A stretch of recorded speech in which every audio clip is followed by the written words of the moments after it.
Bonsoir, mesdames, messieurs. Je constate le quorum, les conseillers sont tous présents. Madame Claude est absente pour maladie. Madame Caroline Benjamin la remplace. Madame Benjamin est directrice générale adjointe et chargée de projet. Je déclare ouverte la séance du 4 février 2025. 1.1, la nomination d'une greffière et trésorière substitut. Justement, attendu l'absence de Mme Claude, le Conseil désigne Mme Caroline Benjamin, directrice générale adjointe et chargée de projet, à titre de greffière trésorière substitut pour la durée de la séance du Conseil. Proposé par M. Burel avec M. Cloutier. D'accord. Tout le monde est d'accord. En 2.0, l'adoption de l'ordre du jour. Tout le monde en a pris connaissance. Je vais vous faire grâce de la lecture au complet. Tout le monde est d'accord avec l'ordre du jour, le proposeur, M. Secondeur. M. Soulière propose avec M. Bayard. Tout le monde est d'accord. On passe au point 3, l'approbation du procès verbal de la séance ordinaire du 7 janvier 2025. Tous les conseillers en ont pris connaissance, évidemment. Tout le monde est d'accord, il n'y a pas de questions, on en a parlé avant. Tout le monde est d'accord. Un proposeur, un secondeur pour le procès verbal de la séance de janvier, M. Darvaux, avec M. Bayard, accepté à l'unanimité. Au point 4, correspondance, c'est juste un dépôt. Au point 5, en administration générale, en 5.1, le dépôt du rapport financier, du rapport du vérificateur. M. Simon Bellimeur, comptable professionnel agréé de DCA comptable professionnel et vérificateur de la municipalité, a déposé le rapport financier et son rapport. Un avis public mentionnant la date du dépôt a été donné conformément à l'article 176.1 du Code municipal du Québec. Et M. Bellimeur est venu avant la séance du Conseil. Pour vous donner une petite idée, ça a duré près de 2 heures. On en a tous pris connaissance. On est bien contents. L'an passé, ça avait été déposé pour mal plus tard. Nous autres, pour s'aligner pour l'année, c'est le fun d'avoir notre rapport financier de tôt dans l'année. Fait que merci encore à M. Bellimeur de DCA comptable. On est contents de ça. Et il nous a promis que l'an prochain, il va faire l'effort. On devrait être dans les premières municipalités qui vont traiter. Un proposeur, un secondeur pour le dépôt du rapport financier, M.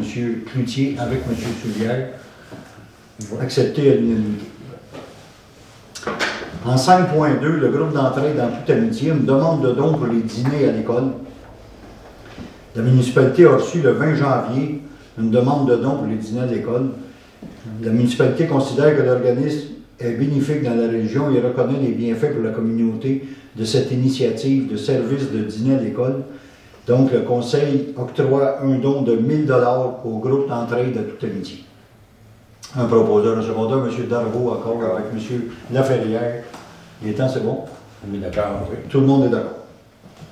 En 5.3, le programme d'aide à la voirie locale, le volet entretien 2024.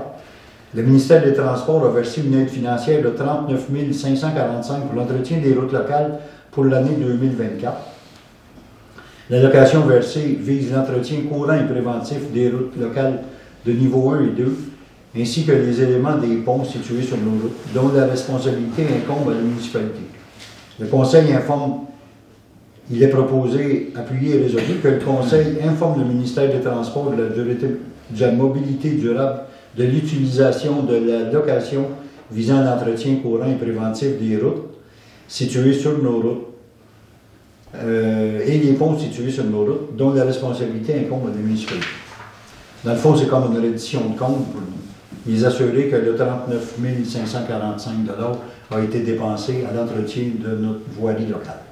Un proposeur, un secondeur, M. Soulière, avec M. Laferrière, accepté à l'unanimité. En 5.4, l'Association des directeurs municipaux du Québec, l'ADMQ, l'autorisation d'assister au Congrès 2025. Il s'agit d'autoriser la directrice générale adjointe et chargée de projet, ainsi que la directrice générale et greffière trésorière, à s'inscrire au congrès annuel de l'association de la DMQ qui aura lieu le 18, 19, 20 juin 2025 au montant de 585 $ plus les taxes. Et que les frais relatifs au congrès soient remboursés sur présentation des pièces justificatives tel qu'il est établi dans le règlement 801-2024. Un proposeur, un secondeur. M. Baillard propose avec M. Darvaux second. Oui. Tout le monde est d'accord. En 5.5, le renouvellement de Dropbox. C'est un petit outil qui nous aide beaucoup à la municipalité, qu'on a depuis 2 ans, je pense. Puis, il s'agit de renouveler l'abonnement. Ça accélère vraiment la transmission des données à l'ordi. Puis ça coûte 35,64 par mois. Fait qu'il s'agit de renouveler Dropbox, M. Burel avec M. Cloutier. Merci. Tout le monde est d'accord. Ensuite, en 5.6, la table de concertation de l'organisme des bassins versants Zone Bayonne.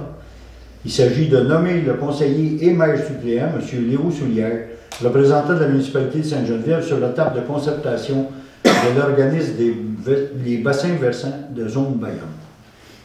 Proposé par M. Burel, secondé par M. Laferrière.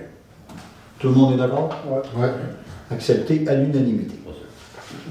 En 5.7, un amendement à la résolution 2024-1189.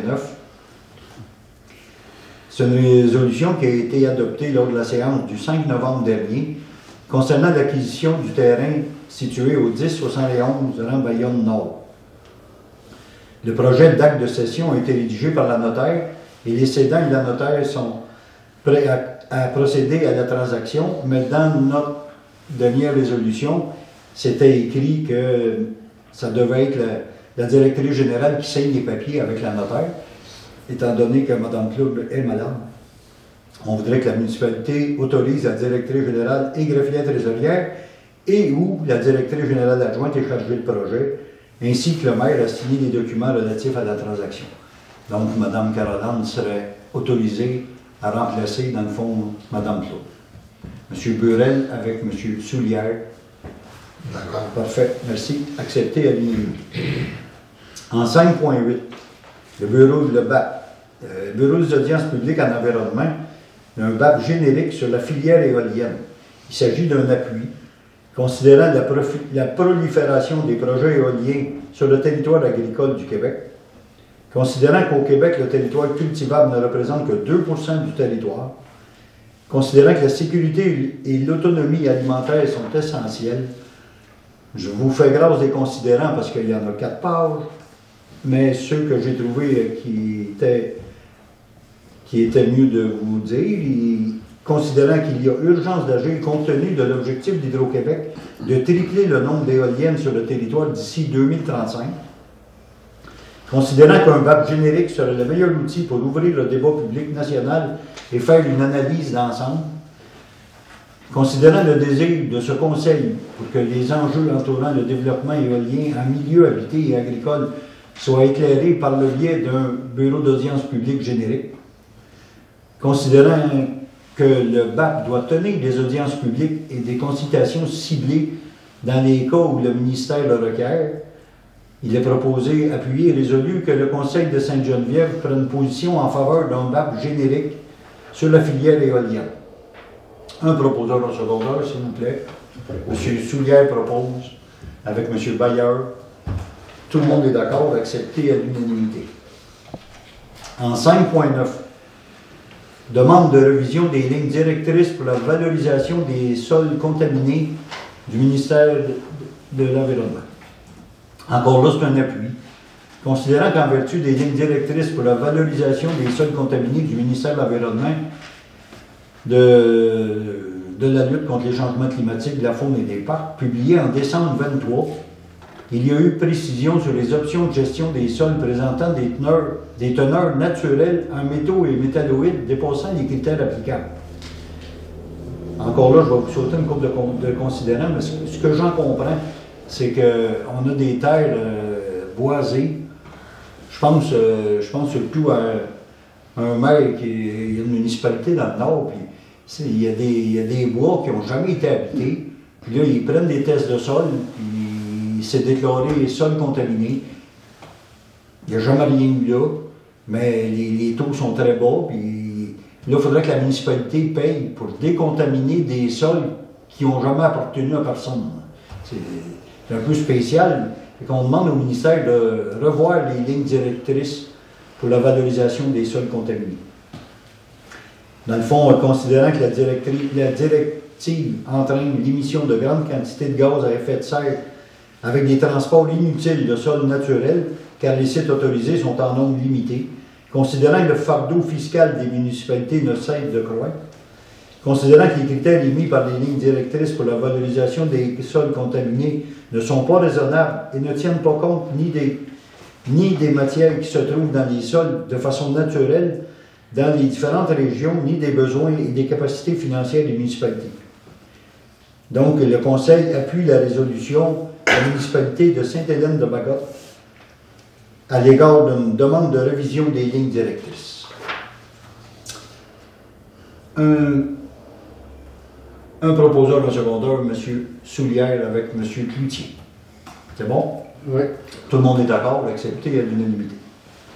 En 5.10, Creval, les journées de persévérance scolaire.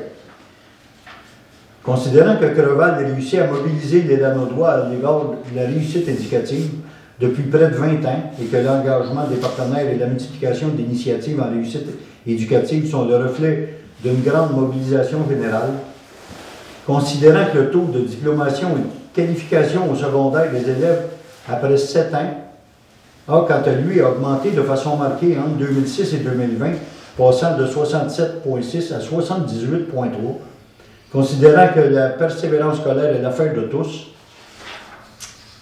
il est proposé et appuyé résolu de reconnaître la réussite éducative comme une priorité et un enjeu important pour le développement de notre municipalité en réalisant les actions suivantes. On s'inscrit aux journées de persévérance scolaire 2025 et planifier des activités telles que porter fièrement le ruban, afficher des couleurs et porter des messages des journées de persévérance scolaire par le biais des outils de communication.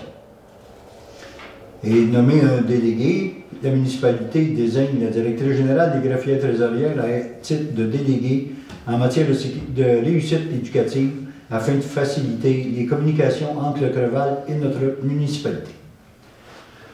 Encore là, en l'absence à cause de maladie, Madame Benjamin pourrait prendre sa place. Si elle n'est pas revenue. M. Cloutier propose avec M. Soulière. Accepté à l'unanimité. En point 6, la trésorerie.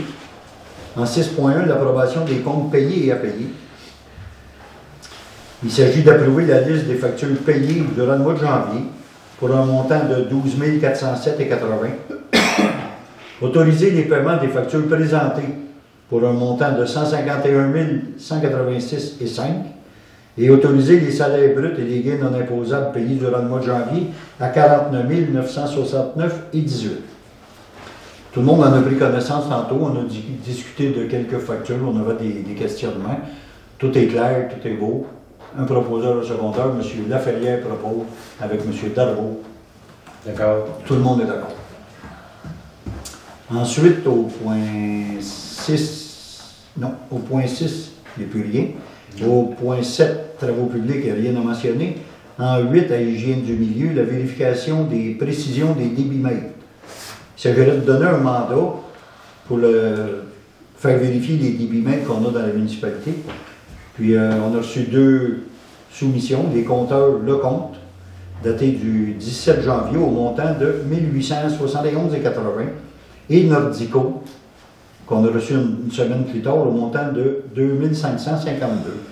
En conséquence, il est proposé, appuyé et résolu que le Conseil accorde le mandat de vérification de précision des débitmètres au plus bas soumissionnaire, soit les compteurs Lecomte pour 1871,80.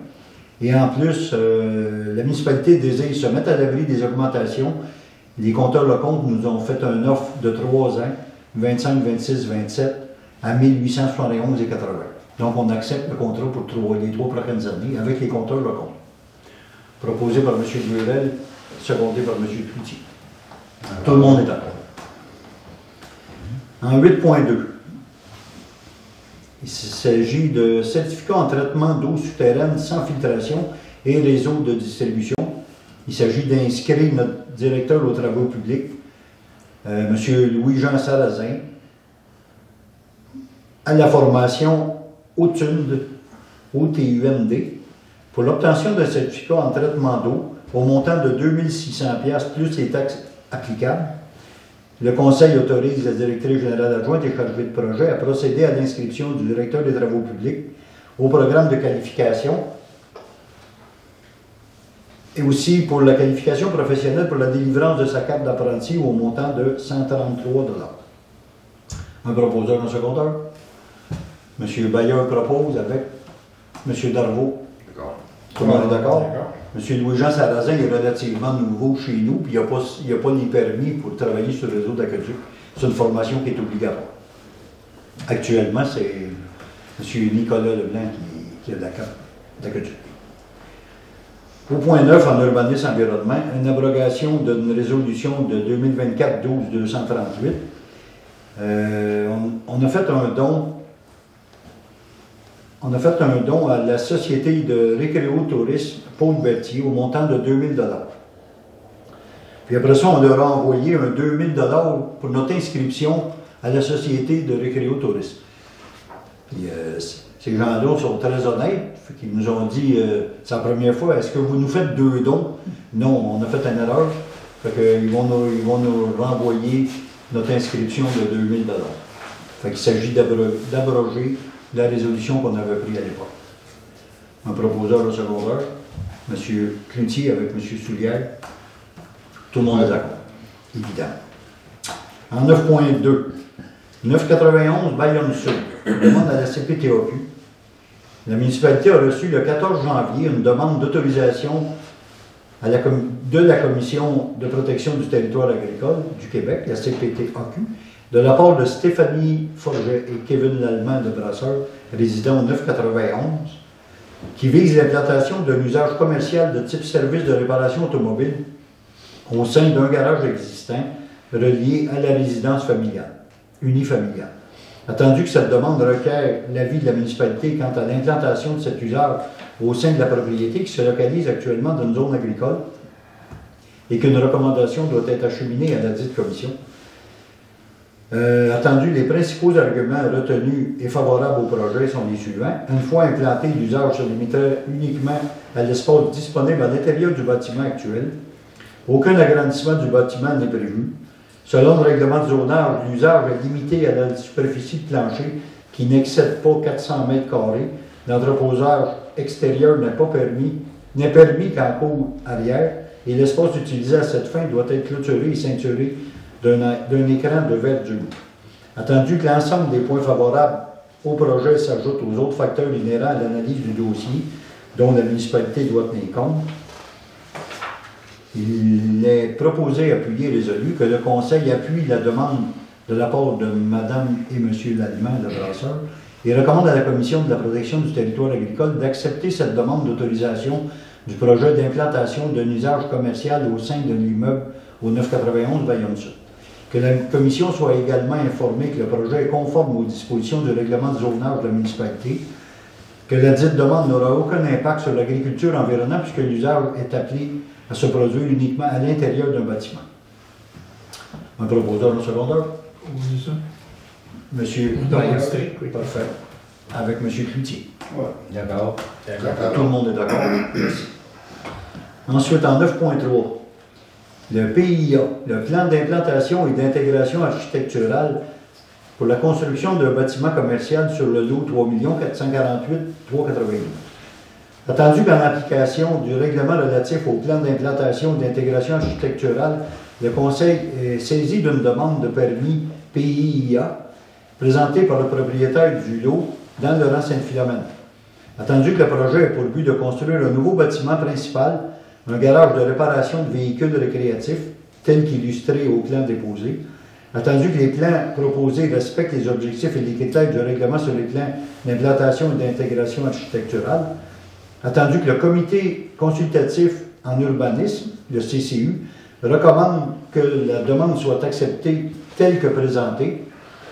Il serait proposé, appuyé et résolu que le Conseil accepte la recommandation du CCU et accepte la demande du plan d'implantation d'intégration architecturale tel que présenté. La manière que ça fonctionne, c'est que le Conseil consultatif en urbanisme va voir sur les lieux ce que ça comporte, puis ils ont un devoir de recommandation qu'ils font au Conseil. Ici, il y a M. Darvaux qui est sur le CCU avec M. Cloutier, puis avec trois citoyens. Ils vont voir sur les lieux, puis eux autres, ils recommandent au Conseil si on doit accepter ou non la proposition. Puis tout le monde était unanime à accepter cette proposition. Donc, le Conseil accepte la demande d'implantation et d'intégration architecturale telle que présentée. Proposée par M.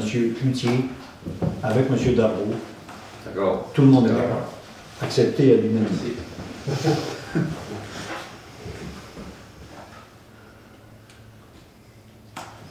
Dérogation mineure.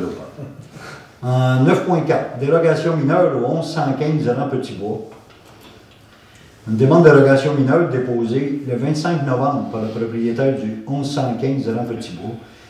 Cette demande concerne l'article 552 du règlement de zonage numéro 324 et vise l'installation d'une clôture d'une hauteur de 7 pieds en marge avant, alors que l'article 552 du règlement de zonage prévoit qu'en marge avant, la hauteur maximale permise est de 1 mètre. Encore là, le CCU, le Comité consultatif en urbanisme, est allé voir sur place, nous a fait une recommandation au Conseil qu'on devrait accepter cette dérogation mineure. Donc, le Conseil accepte la recommandation du Conseil d'urbanisme. La demande de dérogation mineure au numéro 324 par le propriétaire du 1115 Petit-Bois. Encore là, M. Bailleur avec M. Darvaux. Ah, M. Cloutier. M. Cloutier avec M. Darvaux. Tout le monde est d'accord? Oui. La dérogation mineure est acceptée. En 9.5, un avis de motion. Le conseiller, M. Cloutier, donne un avis de motion à l'effet qu'il entend proposer, lors d'une séance subséquente, un projet de règlement afin d'amender le règlement de zonage 324, intitulé Règlement de zonage de la municipalité de Sainte-Geneviève, dont l'effet est d'enlever l'article 8.17.2, obtention d'un certificat d'autorisation, ainsi que la disposition, les travaux ayant obtenu au préalable les autorisations de la part du ministère de l'Environnement prévues à l'article 8.17.7, exemption. Ce soir, on donne l'avis de motion. Un avis de motion, dans le fond, il y a pas de discussion à avoir. M. Cloutier donne un avis de motion. Puis on attend les recommandations de notre avocat et du service d'urbanisme pour être sûr qu'on le fasse de la bonne façon. Mais dans les 3 prochains mois, parce que c'est le délai prévu, dans les 3 prochains mois, on va donner suite avec un projet de règlement. C'est un avis de motion donné par M. Cloutier. Au point 10, en sécurité publique, service d'incendie, il n'y a rien de spécial. Au point 11, qu'il soit noté au procès verbal que M. Burel doit nous quitter parce qu'il considère se trouver en conflit d'intérêts au sujet de l'item à l'ordre du jour. Donc, il quitte la salle pour ne pas influencer le conseil. En 11.1, c'est le réseau Biblio. Actuellement, M. Burel est notre représentant sur le réseau Biblio. Puis, Mme Trudel, qui est son épouse, agit à titre de coordonnatrice. Puis là, on veut renouveler le mandat. Donc, il est proposé, appuyé et résolu, que le conseil municipal nomme M. Burel, on y en a parlé puis il est d'accord, à titre de répondant, et que Mme Trudel, à titre de coordonnatrice pour la bibliothèque municipale Léopold Desrosiers. Un proposeur de secondaire, M. Cloutier, avec M. Soulière. Tout le monde est d'accord? Oui. Parfait, merci. On va noter au procès verbal que M. Burel revient à l'Assemblée. Autre sujet, on n'avait rien d'autre à mentionner. Il n'y avait rien de spécial personne, c'est bon? La période de questions. Je veux savoir comment vous fonctionnez pour les achats de terre, puis justement les fleurs, puis tout ce que vous achetez. Excusez, j'entends pas bien. S'il vous plaît. Comment fonctionner pour les achats de terre, pour les travaux publics, les réparations de bris d'aqueduc, tout ça? Est-ce que vous faites ça en interne? Est-ce que vous avez donné ça en sous-traitance des fois? Bien, on a souvent un bris d'aqueduc, les employés, c'est eux autres qui le font, c'est sûr, là, à l'interne. Puis souvent, on va employer Casco si on a besoin d'une pelle, là, parce qu'on n'a pas de pelle mécanique. OK. Parce que moi, dans le fond, en ayant la pépinière, c'est le groupe Gingras qui a acheté ça. Le groupe Gingras, nous autres, on a de la machinerie là. OK, c'est vous La pépinière. la pépinière, OK. C'est quoi votre nom? Gingras, Guillaume. OK. On vend de la terre, de la pierre, on a une sorbière. Des fois, quand il y a des bris d'eau la nuit, tout ça, nous autres, on dessert beaucoup la vannerie parce que justement, les gars, ils n'ont pas de sorbière, ils viennent chez nous pour chercher le sable. Fait que la nuit, je rouvre pas pour les autres, mais quand c'est moi qui y vais. Laquelle vous payez des taxes, vous payez des taxes chez nous, laissez-nous votre carte. Ben, c'est pour ça que j'ai pas pensé, parce que les cartes d'affaires, ça se fait aujourd'hui. Communiquez avec À la madame. fin de la ferme, je vais prendre vos informations. Ouais, pas tout, parfait. C'est bien sûr. Que ça soit pour la pierre, la terre, du sable, les trocs, les pelles, les marteaux, peu importe ce que vous pouvez penser dans l'excavation, on a la plus petite pelle, 3,5 tonnes à 38 tonnes. Les camions, on a toutes les sortes de camions, 10 roues, 12 roues, semi, 2 essieux, 3 essieux, 4 essieux. Les chauffeurs aussi. Oui, toute la même. J'ai des gars aussi qui sont accrédités pour travailler sur les réseaux d'aqueduc et tout ça. Ah ouais. J'ai une équipe complète, si mettons on ne voulait pas toucher, on peut le faire nous autres mêmes. Souvent les villes, on travaille en collaboration avec les travaux publics. Là. Souvent c'est les gars de la ville qui sont dans le trou. Nous autres, on est là pour la pierre, le sable. Très bonne nouvelle. Mais tu sais, vous êtes mal pris de nuit, que ce soit n'importe quoi, les pompes, les ci, les ça, n'importe quoi. Une fitting, même des fois, la batterie, on marche par. Ils alternent, tu sais, on est plusieurs la batterie, fait qu'ils nous prennent tout à tour de rôle. Puis c'est pas une question de prix, les prix, on a les excavateurs n'ont pas le même prix, mais ils nous prennent quand même à tour de rôle. Puis ça m'est arrivé plusieurs fois qu'à 3 h du matin, je me suis levé, j'allais chercher une fitting, porter une fitting, et un compétiteur qui est en train de faire une fuite. Juste pour vous dire comment on essaie d'aider autant les municipalités. C'est une très bonne nouvelle pour nous. Très bonne nouvelle pour nous. On travaille beaucoup à Laval, Montréal, Laval. Une question. Antigny. Votre sorbière, elle est située où? À Lanovet. Ah. Ben, Saint-Thomas, on rentre par Lanovet, mais. Ah, ok. Ou sur les Calberges? Non. Je ne sais pas si vous connaissez ça, c'est Multisurface. Oui.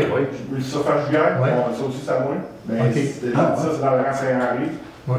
Puis c'est en haut là. Ok. Dans le rang Saint-Henri. Puis ça, on fait d'entretien de terrain sportif aussi. Terrain sportif naturel, des baseball, des soccer, des football. Bon, Si vous avez besoin de terroter, à écrire, sur ensemencer, fertiliser. je pense que je vous l'ai dit le mois passé, mais bienvenue chez nous. Gênez-vous pas, si vous avez besoin de quoi que ce soit. Absolument. On n'est pas plus loin que le C'est sûr. téléphone. C'est sûr et certain. Excellent. Merci beaucoup. Je vais le dire. Oui, j'avais tout répondu à mes questions. Un proposeur de secondaire fermer l'Assemblée, M. Laferrière avec M. Darvaux. Oui. Merci. Ah, attendez un peu. Un petit détail, je veux. Madame Jamé, tantôt, m'a fait penser. La fête des neiges, c'est samedi prochain. Je sais que CTRB, je pitonne de temps en temps, puis CTRB nous la présente à la télévision. Mais tout le monde est invité à la fête des neiges. Je veux que ce soit un succès autant que l'an passé. L'an passé, c'était un gros succès. Vous ne pouvez pas manquer le feu d'artifice qui va avoir lieu vers 17h45, 18h dans ces eaux-là. Aussitôt qu'il fait noir, on fait le feu d'artifice. Il annonce, j'ai regardé ce matin, il annonce entre -5 et -10, ça serait idéal. Pas de neige samedi. On devrait avoir de très belles journées. Vous êtes toutes les bienvenues. Merci. À la prochaine.